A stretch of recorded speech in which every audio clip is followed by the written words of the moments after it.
ilegal to mag-oil.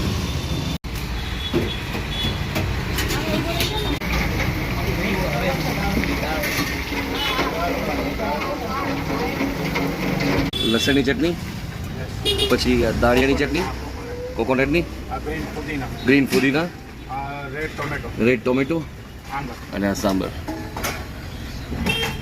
બરાબર. તો gateway રાજકોટમાં આપનું સ્વાગત છે અને તમે જોઈ રહ્યા છો એ છે રાજકોટની બહુ ફેમસ ખાઉગલી અને જામટાવર રોડ પાસેની ખાઉગલી કહેવાય. આ રાજકોટનો સૌથી જૂનો જામટાવર રોડ છે, નવી કલેક્ટર કચેરીની બરોબર સામે, અને એની ક્રોસમાં આવેલી છે ખાઉગલી.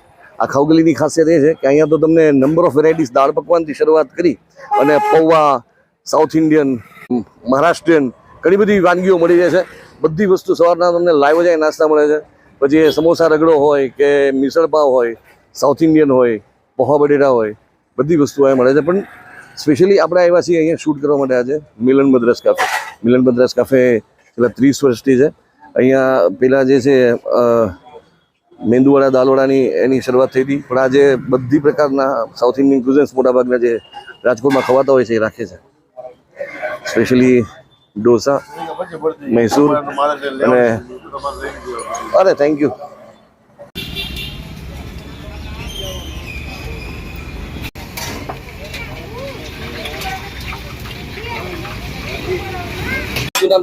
જગદીશભાઈ. આ કાર્ડ કેટલા વર્ષથી છે આપણે? સમજ 30 વર્ષ. શરૂઆત કેવી રીતે કરી? શરૂઆત ઇડલી દાલવડા ને મેંદુવડાથી કરી હતી અને પછી ઢોસા ને બધું ચાલુ કર્યું. આ દાદાએ શરૂઆત કરી છે? હા, બધું દાદાએ જ કરી છે. અને ક્યાંથી આવે છે? એ 30 વર્ષથી એ લોકોનું જોબ ચાલુ છે. વાહ વાહ.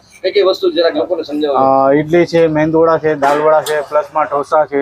ઢોસામાં સાદા મસાલા, મૈસૂર, ફ્રાય, ઉત્તપમ બધું, ચીઝ બટર બધું મળશે. શરૂઆત સવારના 9:30 થી જાય 3 વાગ્યા સુધી. 3 વાગ્યા સુધી.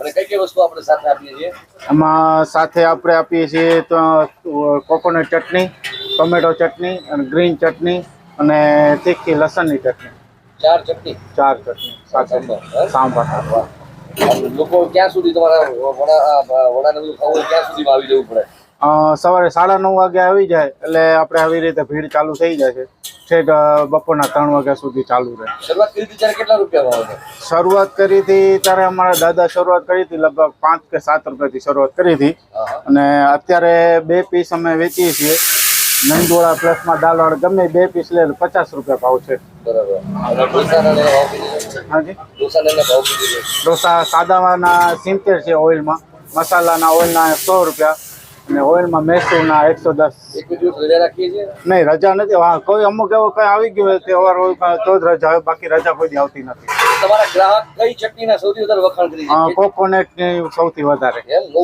બહુ. ફર્સ્ટ નંબરમાં આપણે કોકોનટ ચટણી આવે. નોર્મલી રાજકોટમાં ફુદીનાની ચટણી ઓછા આવે છે.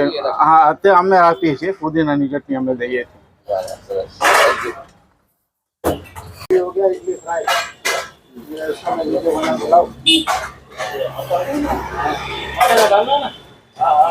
જિગ્નેશ બખતરિયા છે. મારું નામ જિગ્નેશ બખતરિયા છે. અમે કોઠારિયા ગામથી રાધેશ્યામ સોસાયટીથી આવી છીએ. છેલ્લા ઘણા ટાઈમથી આવી છીએ, પણ આમનો જે મેંદુવડાનો પેલો ટેસ્ટ છે મારા મિસિસને બહુ પ્રિય છે, એટલા માટે અમે અહીંયાથી લેટથી અહીંયા આવીશું. પેલા કઈ વસ્તુ ટેસ્ટ કરી હતી તમે લોકોએ? મેંદુવડા. મેંદુવડા? હા. વાહ. એવું શું છે કે જ્યાં કોઠારિયા સુધી હજી મળતું નથી તમને? બહુ ટેસ્ટ બહુ સારો છે અને ભાઈનો સ્વભાવ ને નેચર ને બધું બહુ સરસ છે. મહિનામાં કેટલી વખત થઈ જાય? મહિનામાં અમે 3-4 વખત આવીએ છીએ. આમ તો વાઈફ ને ભાઈ હોય એટલે નોર્મલી ઘરે કઈ કીધવાનો તો કઈ સવાલ નથી. ના, આવું જ પડે. એમને ભાવે એટલે એમને માટે આવવું પડે. ના, આવું જ પડે. વાહ વાહ. કઈ બીજી વસ્તુ ટ્રાય કરી છે? મેંદુવડા છે, દાલવડા છે, ઢોસા છે, બહુ સરસ બધું બનાવે છે. બીજું આ ખાઉગલીની બીજી કઈ વસ્તુ તમે ટ્રાય કરતા હોય? નહીં, બીજું કંઈ નહીં. અમે અહીંયા જ આવીએ સ્પેશિયલ અહીંયા ઢોસા મેંદુવડા ખાવા માટે. અરે વાહ વાહ, બહુ સરસ. કેટલા ટાઈમથી આવો છો? ઘણા ટાઈમથી આવી છીએ અમે. હા, બચ્ચુભાઈ નામ છે મારું. અને અહીંયા ઇડલી સાંભાર મને વધારે ફેવરેટ મારી. ને મેંદુ આમ તો બધી વસ્તુ સ્ટાન્ડર્ડ જ આવે, એકેય નબળી નથી આવતી. તમે ભીડ જોવો ત્યાં જ ખબર પડી જાય. કેટલા વર્ષથી આવો છો? અહીંયા હાલતા ને ચાલતા હોસ્પિટલ કે એમ કઈ કામકાજ હોય ને તો અહીંયા જ બ્રેક મારું જમવા માટે સવારમાં. નોર્મલી કે કોઈ જગ્યાએ હોસ્પિટલ હોય આજુબાજુમાં ખાવાની બહુ સ્ટ્રગલ થતી હોય, અહીંયા આ જે એરિયા છે અહીંયા ઘણી બધી વસ્તુ તમને મળી રહે છે. હા, બીજી કઈ વસ્તુ ટ્રાય કરો છો? મેંદુ વડા છે, કંઈક ઢોસોય ખાવું.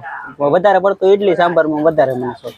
એ સ્વાદ જરાક તમે શબ્દોમાં ઢાળી કહી શકશો કે કેવો સ્વાદ છે? સ્વાદમાં તો કાંઈ ઘટે જ નહીં એમ. પહેલેથી જ અહીંયા આમ એક નંબર હે. નકર તો આપણે રાજકોટમાં કેટલી જગ્યાએ હોય, પણ અહીંયા જ હું બ્રેક મારું આમ બને ત્યાં. અહીં આટલી ચટણીઓ તમને આપું છે. હા, સારું છે બધું એમ. Thank you. અને હવે આમને મળીએ, આ છે જગદીશ દાદા.